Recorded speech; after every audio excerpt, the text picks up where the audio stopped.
ہماری شریعت میں مایوسی نام کی کوئی منزل نہیں ہے، اور اللہ جل جلالہ عمن والہ کا قانون ہے کہ حق کی پرورش اللہ مخالف فضاؤں میں کرتا ہے۔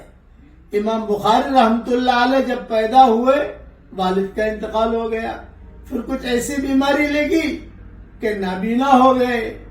ماں بہت دعائیں کرتی تھی۔ ایک مرتبہ رات کو خواب میں ماں نے دیکھا حضرت ابراہیم علیہ السلام کہہ رہے ہیں کہ اے محمد ابن اسماعیل کی والدہ، امام بخاری کا نام جو تھا محمد ابن اسماعیل تھا، اے محمد ابن اسماعیل کی والدہ، تیرے بیٹے کو اللہ تعالیٰ نے آنکھیں دے دی اور آنکھوں کی روشنی آ گئی۔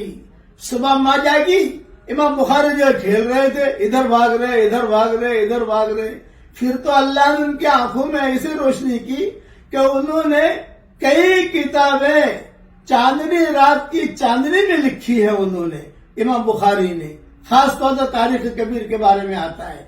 اس لیے مایوسی نام کی کوئی منزل نہیں ہے، اور ماں باپ کی دعائیں لیتے رہیے۔ جو آدمی اپنے ماں باپ کے لیے دعا کرے گا، چاہے ماں باپ زندہ ہو یا مر گئے ہوں، وہ آدمی کبھی بھی بدبخت نہیں ہو سکتا۔